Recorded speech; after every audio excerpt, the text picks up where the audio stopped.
This full moon will have us looking death in the face, having the courage to dive into the unknown, transformation, rebirth, and knowing your worth. Hi, I'm Karina, your Lucid Living Coach. If you're new to my channel, welcome. I'm a healing arts astrologer, and I'm going to give you the full moon in Leo. Yes, I wish I could wear these right now, but it is raining and I'm inside and I'm keeping warm by my heater and this bright ring light. I have my cozy London fog I'm drinking, and I have my candle lit, and I'm ready to get into this energy because it is intense and it is a lot. Now, Uranus is the ruler of Aquarius, which is opposite of this moon. That's what makes a full moon. You have the moon and the sun opposite from one another. Now, Uranus is going direct on the 27th, and we will feel this as a jolt, a lightning bolt, a earthquake that will be waking us up from our slumber. We are ready to take action. Yet the energy is not quite there because we're learning new information, and this information will have us thinking if we're really heading in the right direction. So there is a change of course with Uranus, as it always involves unexpected shifts and events. And Leo is the courage, the heart, the drama. Sometimes petty drama. I ain't gonna lie. So I'm a Leo. My background is a lion painting that I did, which I will be hosting a paint class at a wine tasting lounge in downtown Martinez on February 8th at 2 o'clock, which is a Sunday, and we'll be painting this Leo the lion painting.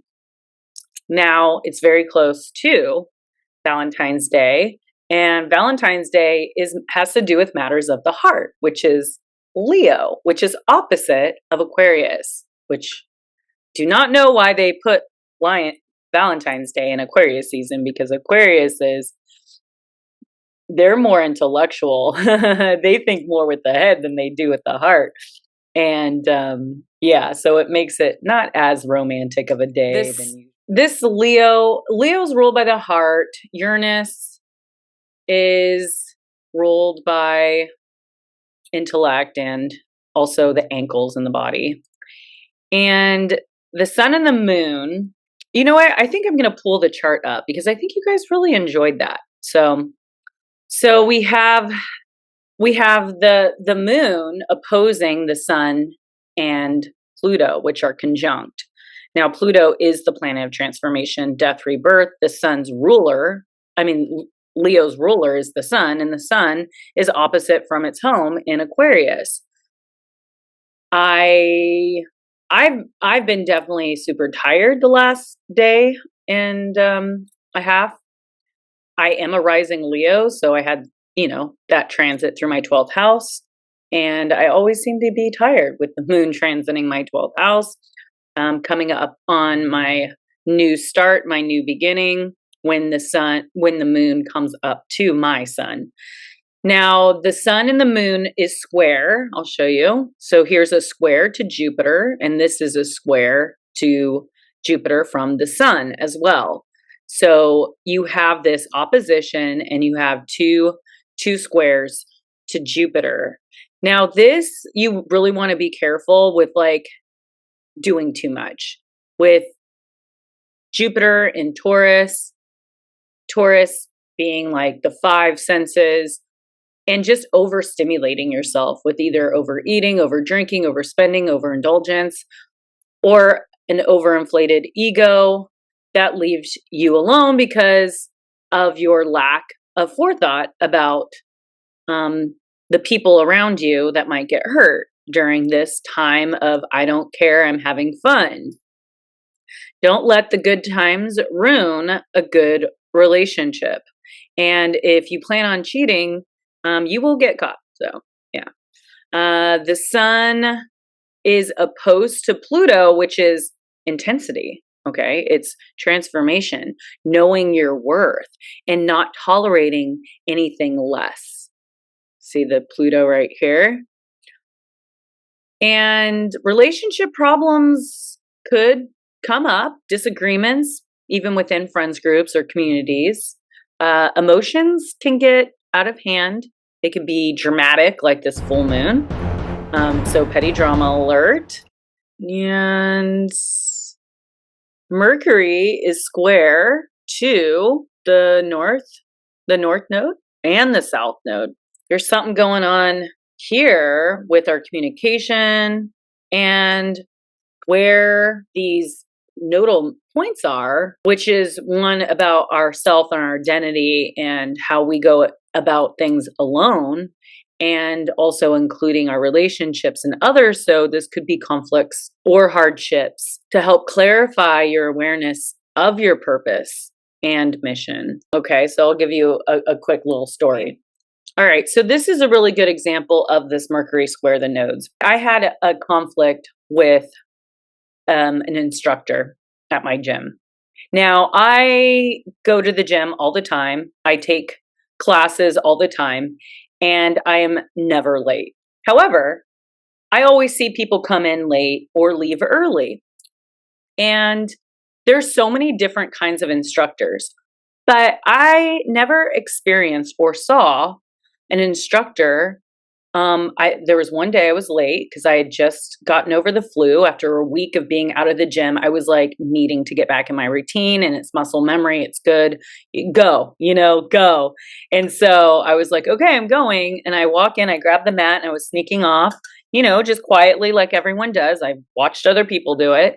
No problem. She stops, pretty much like stops instructing the class to just tell me that I can't come in, that I have to go. I have to leave. So I was a little like thrown back by it. I didn't know why. I mean, this is the gym that I go to all the time. I've never been late. I can see if it was a problem, and I was always coming in late, disrupting, having shit tons of bags and making noise, but I literally just snuck in. She probably could have just let me go about my business and go in there. Well, a while passes, I end up talking to some gym friends about it. And one of my friends said, yeah, she had that problem, and you just bring it to the, I guess the manager. And I was like, oh, okay. Like, I'm kind of like reluctant about that. But then there were some other people that I had met that were also neurodivergent. And I was like, I really felt supported. And they were like, you really need to say something. Like all three of them were like, you need to say something. Do it for us, please. I'm like, okay. So I went ahead and I went to the manager, and, I was like, look, I went into class. I'm never late. I can see, every instructor is different. I had no idea that this would be a problem. However, she embarrassed me. She stopped the class. It was really kind of rude to me and the class. And I think in the future, maybe just let the instructors know that if this is the first time someone's late, to just let them come in and have a little talk with them after class. And she's like, yeah, I'm really sorry that happened, and I will have a talk with her.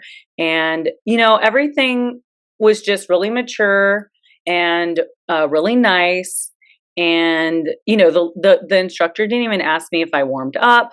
And she just assumed I wasn't warm. And so there's just a lot of things around that situation that I'd learned.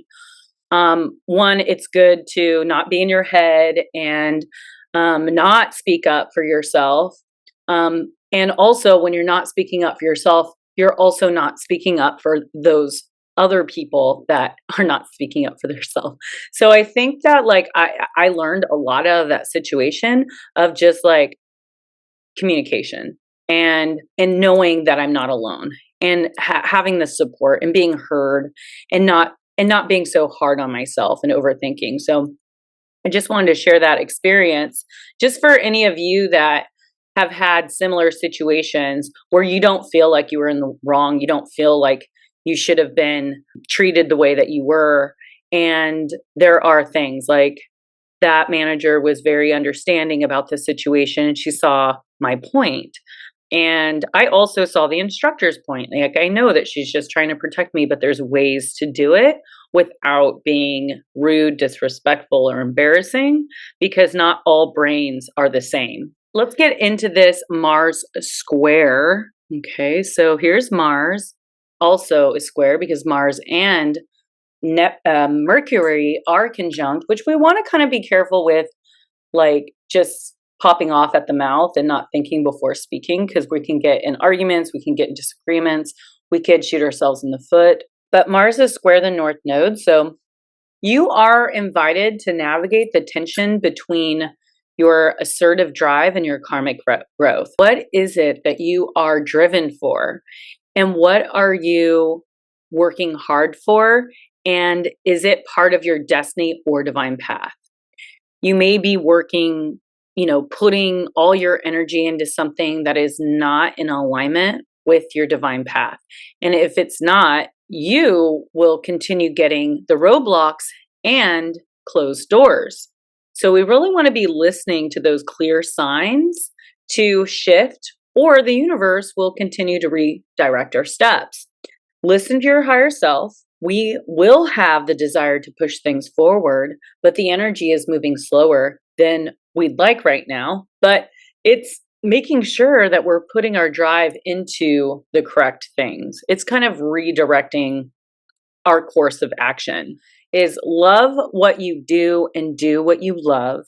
If you're doing something you love, you've never worked a day in your life. These are a couple quotes that are good for this Leo full moon. How I really found out if I was doing what I loved was when I kind of thought back as a kid and like, what was it that I loved to do? I loved to dance. I loved to write poetry. I made my own skincare products, which I do today. It's on my Etsy.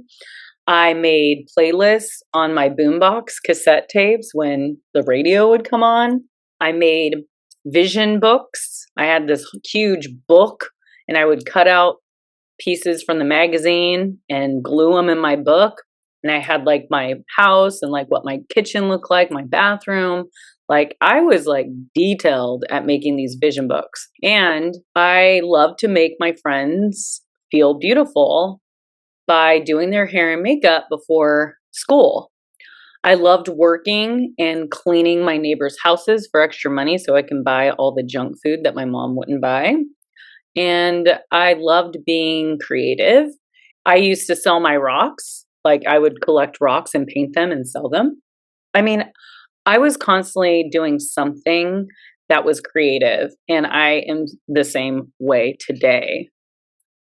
Now, Uranus, here's Uranus. It's retrograde right now, but it's going direct on the 27th. There's some huge shifts going on. So it's quincunx over. Do you see this green line? That's 150 degrees. And it's quincunx over to the south node. Now, Uranus going to direct on the 27th, right after this full moon. It's about letting go of the old world.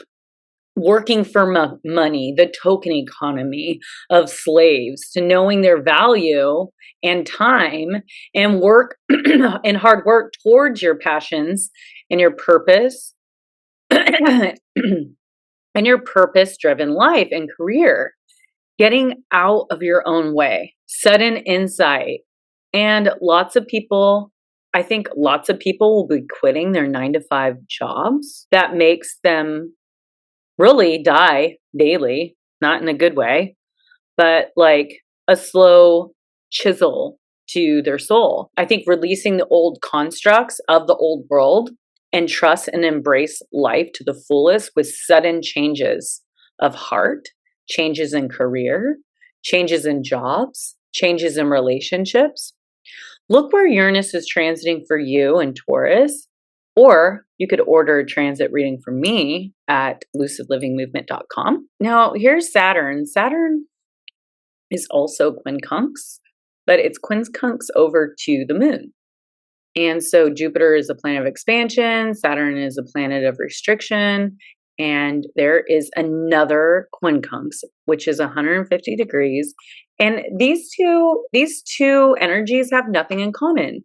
So it could be oddly annoying, like we have nothing in common. It's someone's, at the same party, but they're completely in the other part of the room doing a completely other part of the thing. It'd be like someone playing beer pong and some other person playing chess, okay, in the other room. They literally have nothing in common, but they're in the same place where there's they've noticed each other, and maybe they notice each other across the way, and it's just like an irritation. It's like, that person playing chess over there in the other room is annoyed by all the laughing and the noise and maybe the vomiting that's happening on the other side. And the other people are having fun, and these people are sober, and sober people could also be annoying when you're drunk because they're giving you looks and they're annoyed. So it's kind of that energy as far as like quincunxes happen. And Saturn is in Pisces. Like, it's not very happy here because Saturn is structure and stability, and like Pisces is letting go and death. And like Saturn has no foot to stand on in water. It just doesn't. And the moon is our emotions, and Leo's so like, confident and courageous, and it's feeling itself. But like, Saturn is just not in good spirits as much as like the Leo, but having the inner courage to go after the things that you want, because Saturn does, rule Capricorn, which is career and legacy, and allowing these things to die and let go of the things that are holding you back. So don't let your fears get in the way. All we have is this moment in the new world. So don't look too far ahead when we have the right now. We are not promised tomorrow, so stop worrying about it. Stop focusing on the past because it's gone and over with. Keep growing, learning, evolving, and making today happen, living life to the fullest. Know what you want and remove the barriers. Let's get it. The last of this sickness is coming up. It's so annoying. I'm just glad it's coming up. I just saw some like reel for Tim Ferriss, which he's one of my favorite authors, but he had said how to make a decision and not be indecisive is if you get the okay in your head, you get the okay in your heart, and you get the okay in your stomach, then that's your decision. You go for it. Go for it.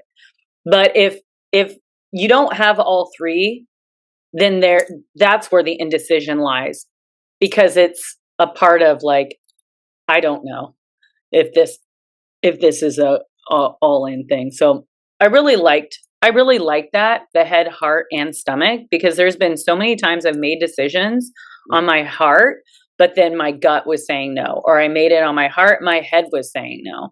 So I thought that was a really good analogy. Now, Mercury,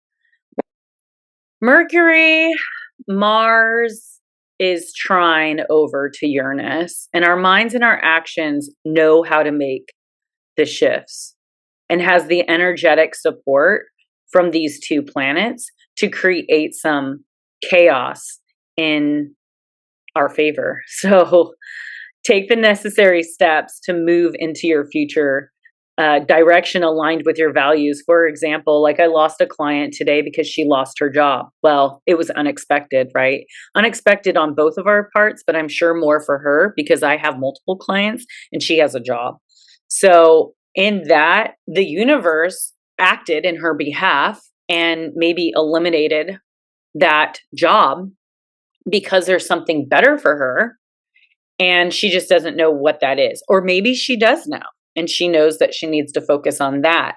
And then because that now position is open, some person maybe that have been wanting and dreaming of that job, it's their dream job, gets it. So there's all these shifts that Uranus is doing, and they're unexpected. But don't think that because something happens, it's a negative thing, because a lot of people confuse losing their job as a negative thing. Losing a client is a negative thing. No, it's just a redirection. Rejection is God's way of redirection. And maybe there is more work coming my way that will be more in alignment with my values, and maybe another client that I connect with, or it's just creating more space into my life. So we can look at multiple things for that. Now, Saturn is sextile Venus and Jupiter. So here's Saturn, and it's sextile Venus, and it's sextile Jupiter right here. And the depositor of all of this is action energy, as the support from Venus and Jupiter. It's a good time to take action, overcoming limitation, expanding your value and your drive to get it. Now we have all the action to go, and Uranus is going to start that action, because there is still something that is unclear. It's like fog, right? It's like driving. You kind of know where you're going, but it's foggy and you can't really see immediately in front of you, kind of thing. You're like, okay, I don't know what the next step is, but I know where I'm heading. That kind of energy. I also want to read the inside degrees. The Sabian symbol for this at 5 degrees Leo is a seemingly young man, but with gray hair.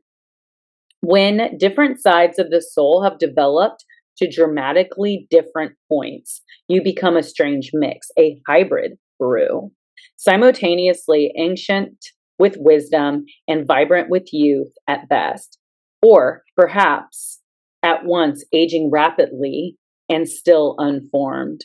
Those faucets that are older and wiser have developed a greater mode of perception over long cycles of time. Those faucets that remain young and uninformed have not kept up with the greater awareness in the personal expression and embodiment. Therefore, your knowingness is advanced, yet your performance is as a novice. The hardest part is to accept and embrace yourself as you are, and to forgive and transmute what sometimes seems like a lack of courage and individual strength under fire. The only way this combination can become integrated is if the advanced witness acknowledges the unconditional value and intention of the fledgling personal one, who will flourish and start to catch up if loved and fostered. Your own inner self is the central benefactor, the one who can say yes and bring life forth abundantly. So that was the read. So if you're Leo, this is happening in your first house of how people see you, your awareness of your looks, how you look, how you feel in your body, your style, your clothing, your hair. There is a completion. There is a brand new you that is being born, which had started in August, in July this summer, and I can attest to that. And the second house, let's see, second house, I do not have, oh, here's the chart. Oh, I'll just pull up the chart again. Okay, so Leo, if Leo is the first house, then it's Cancer's second house. So if you're rising Cancer, this is happening in your second house of finances, your value, how you provide for yourself, your resources, and maybe that is something that's coming to a close. If you're a rising Cancer, this is this has to do with the time you were born, and it could apply, you know, vaguely with if your sun or moon is in Cancer as well, but rising is where the full moon is happening, will be your second house of finances. So this could be losing a client or a job or whatnot, like I talked about. But there are definitely intense feelings around your financial stability and your self-worth. And then if you're a rising Gemini, this is happening in your third house of communications, and you guys are the rulers of the third house. And so I mean, you could say more than you mean. So really just like be mindful of that. This could be also intense feelings around your siblings or neighbors or cousins. Or, you know, you just want to be careful, just going about your neighborhood, driving to the store, like you just want to be really mindful. Now, if you are a rising Taurus, this is happening in your fourth house of home. And so this is going to have to do with maybe a completion of a project, or maybe you're moving. Maybe someone's moving in, or maybe someone's moving out. Aries, this is happening in your fifth house of love, romance, creativity. Maybe there's an ending to a romantic relationship or one night stand, or maybe you're completing an art project or a project with your kids, maybe something like that. Maybe your kids are just being a little more rambunctious. Pisces, this is happening in your sixth house of work. So this is another one that could have a completion of a job, or even a completion or a highlight around maybe a health concern, maybe just going to the doctors and getting a checkup and making sure that everything's cool. Because this will highlight this area. Also, like health routines, health habits, and work habits. So there could be even just a completion with a job too, and you're moving on to the next job. Rising Aquarius, this is happening in your seventh house of partnerships and relationships. Expect relationship issues to come to the forefront, or to be discussed. Intense feelings about your even your business partnerships, or your marriage, or what you're feeling about marriage, love, relationships, romance, any of that stuff. And then this rising Capricorn, this is happening in your eighth house of shared resources and sex, and how your feelings about your shared resources, your finances. This could be loans, banks, maybe if you're trying to buy a house and you put in for a loan. This is highlighting that house, even of financial windfalls and inheritance. Now, rising Sagittarius, this is happening in the ninth house of foreign travel and your philosophies. So this can bring up intense feelings about where you're going in life, where you're going on vacation. Are you going to sign up for school? Are you going to get into a new program or get a new certificate in that area, or a new area of study or spirituality and connection? Full moon in your 10th house would be Scorpio. And this also has to do with work. So it could just be intensity and issues related to your work, career, and your legacy, or feelings about professional trajectory.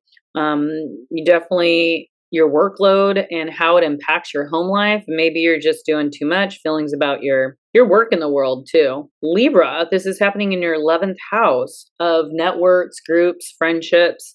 So this could have to do with dealing with upsets or intensity around your friends or your groups. Maybe you had a falling out with someone. This could be social networks. You have to have at least one friendship that might need your attention. And then lastly, Rising Virgos, this is happening in your 12th house. This is kind of a time out. It's like a time to take those intense feelings and go inward with them. Do some meditation.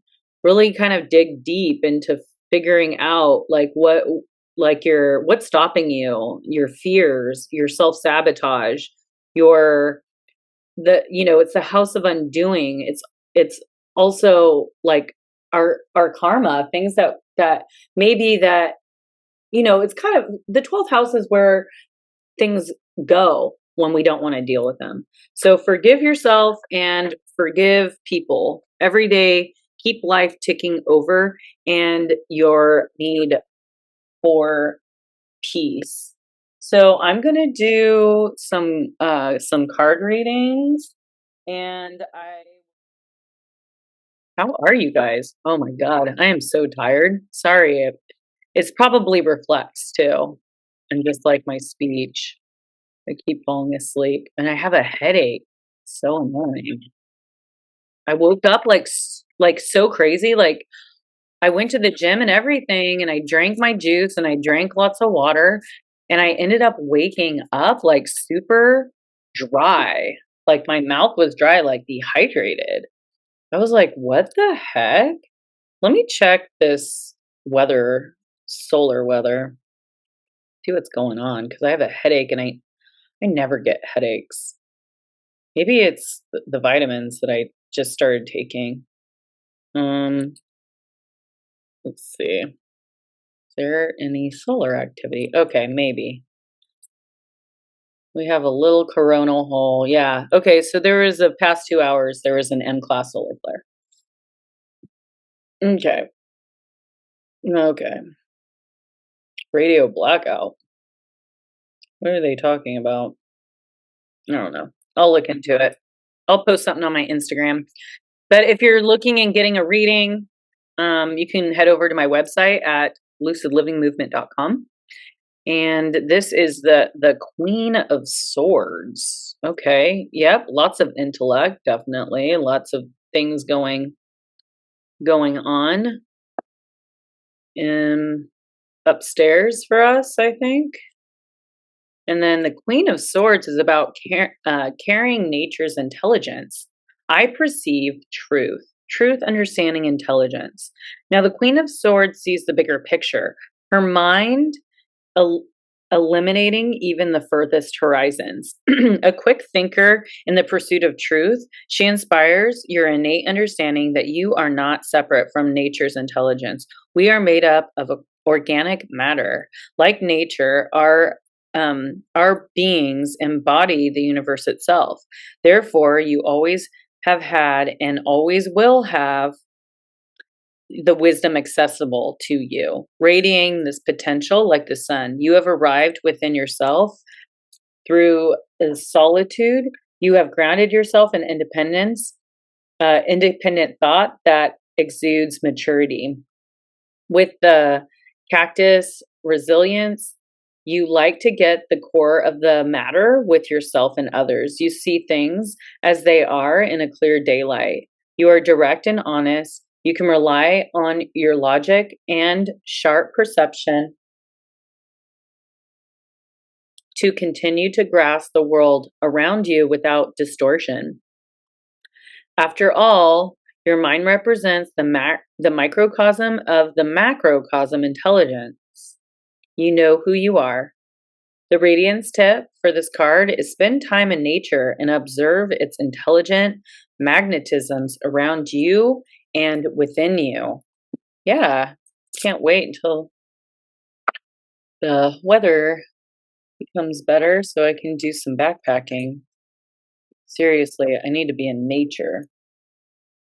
All right, so let's do the Divine Circus Oracle. I think this is a really appropriate one for this Uranian energy that is flying around. Okay.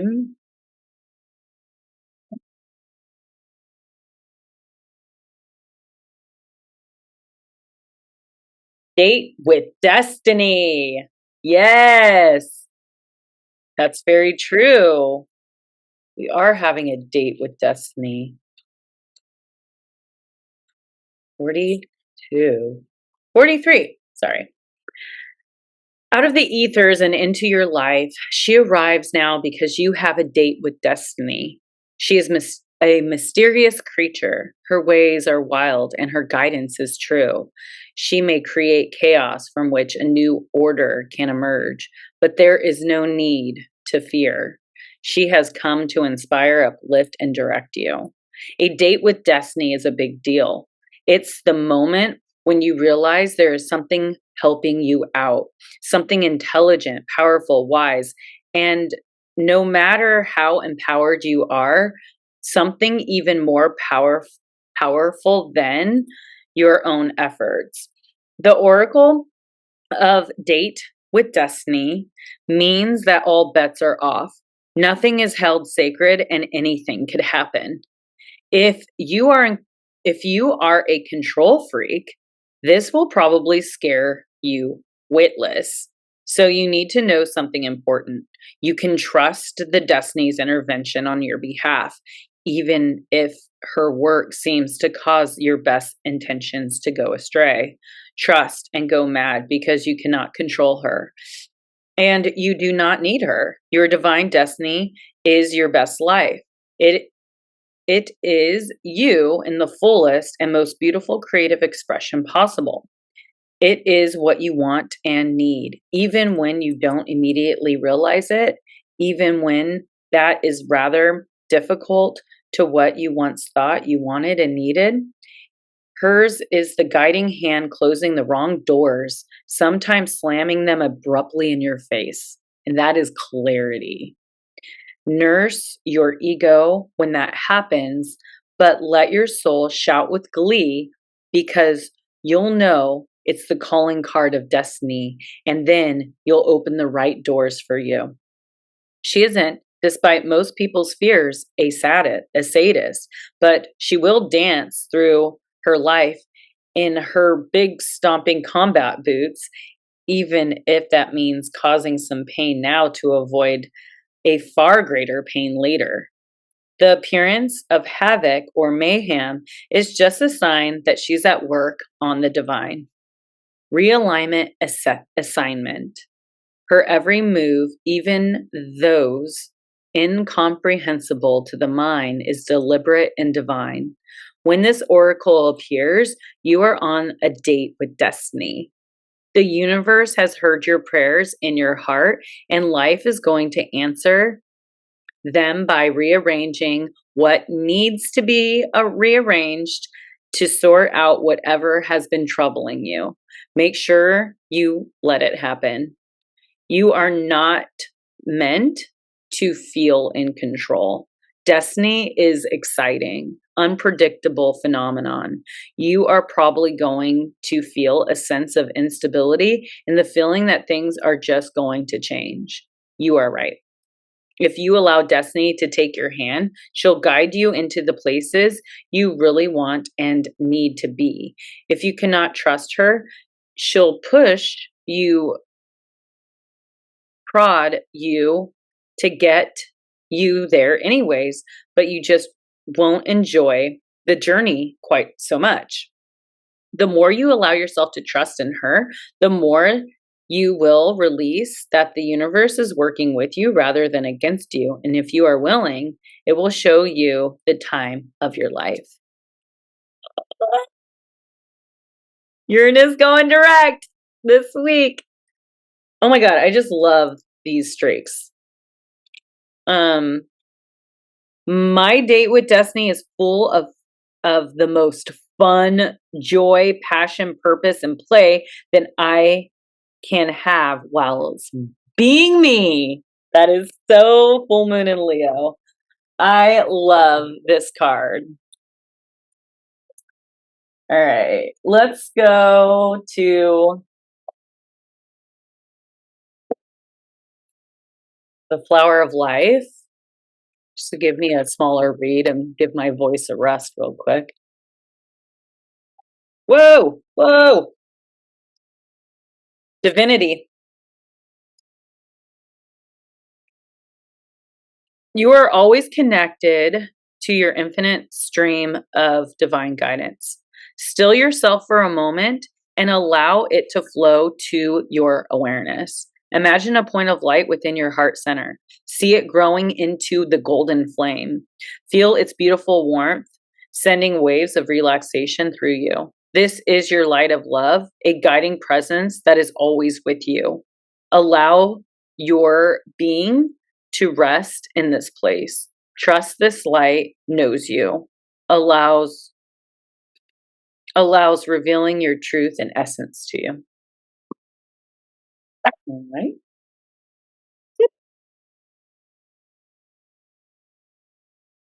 So if you stuck around this long, thank you. I appreciate your support, your likes, your shares, and your subscription to my YouTube channel. Also hit the bell notification, make sure that you're getting all of my videos, because I guess they don't do that unless you press that button, that bell button. And yeah, and if you've ordered readings for me already, thank you so much for supporting me in that way. I love doing the readings, and yeah. Whoop. So these are diamonds, and I thought, oh, what better than having a diamond for a Leo? Oh my God, the internal child. That is so Leo. See, rolls the heart. The internal child.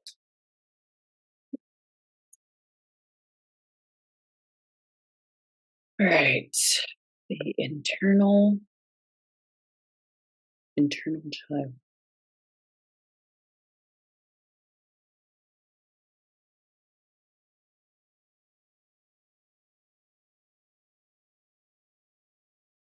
Well, this is not easy. Oh, here it is, 69. 69. 69.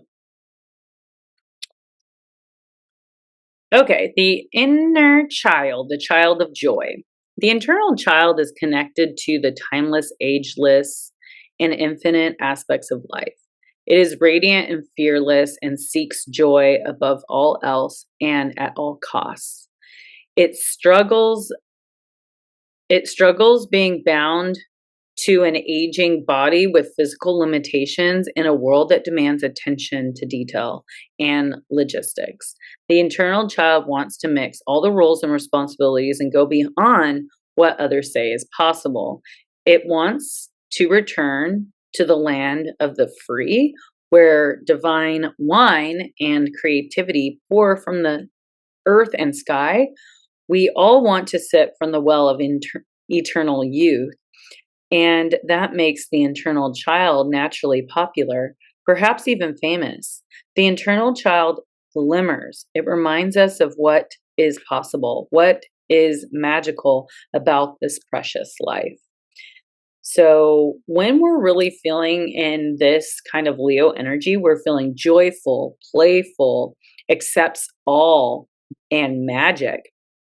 But when we're not feeling this Leo energy, we're more addicted, selfish, adrift, and burnt out.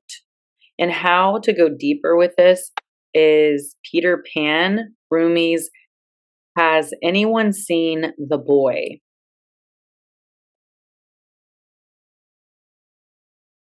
The archetype is so spirited that when its appetite for life isn't satiated, it seeks spirits and substance elsewhere. The internal child struggles with addictions of all varieties. All right, guys. I'm going to pull 2 more, okay?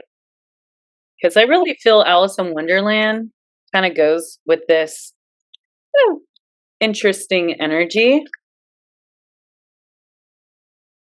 Wake up. It's your moment. Wake up. It's your moment. 25. When this card comes to you, you can be sure that you have the spotlight turned directly on you. You are being asked to wake up, to be present, to what is being asked of you and to rise to the occasion. Although you may feel like withdrawing and not being so very visible, there is no running away. You cannot sleep through this moment, for others are eagerly waiting to hear from you. They are ready to listen to and enjoy what you have to offer, to finally hear what you have been wanting to say for a long time. You may feel that you are not ready. You may be hesitant to speak up. You may also wish to withdraw and hide, either to sleep or in hibernation. But there is no turning away from this moment. And when it comes, as it will, make it count. Tell your story. Speak up strong. Share your words and thoughts. If people interrupt and demand explanations, continue regardless. The time for sleeping and dreaming is over. Suddenly and almost quite unexpectedly, it's time to awaken and share the wonders that you have within you. A rude awakening. Being asked to deliver before you feel ready. Being present and fully engaged with what is happening around you. Making a contribution. Being assertive despite your gentle nature. Insisting on being able to tell your story. Making the moment count. Sharing with others who you are ready. And who's ready to listen. And the last oracle card I will be reading from is Gaia, and naturally I want to read it because it's the heart and fire, and this is the Leo full moon. And Leo full moon in middle of winter. Loss, grief, sadness, resurrection. 20. Which is Pluto. This card signifies a loss or disappointment of some kind.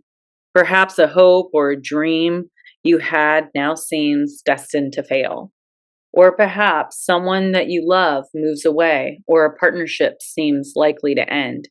Yet this card also signifies resurrection, which means that the perceived loss will either not eventuate, or what you lose will be returned to you in a new way or form. Gaia, the Earth Mother, oversees this whole event. Feel her loving guidance this very moment. She is here for you and will never leave you. For Gaia and you are one eternally. The wheels of life keep turning. Life is never still. Yet, every transformation turns the wheel a little bit closer to the starting point. And once this point is reached, a new cycle begins and the journey continues. There is no end without a new beginning. Nothing is missing. Things simply change form. My life is forever transforming to ever greater love. The earth and I are one. I'm forever protected and guided by love, spirituality. There is neither beginning nor end. Spirit just is. We're all connected, and this Leo full moon is exciting, and I think there's just a lot of love, and sometimes we need to redirect our love to ourselves and nurture ourselves and give back to ourselves, because Leos could be all about others and their partner, and they can give and give and give. And so I give you permission, if you have given to your relationships, your friendships, your children, your bosses, for this full moon, turn around and give back to yourself. Allow yourself to have a day off or a day free. Ask for that help. And refill your cup, because Leos are felines, and felines, what do cats do? They rest, they groom themselves, they meditate, and they laze around, and sometimes that's what we need to do. But you definitely got to rest to level up, guys. I'll see you later.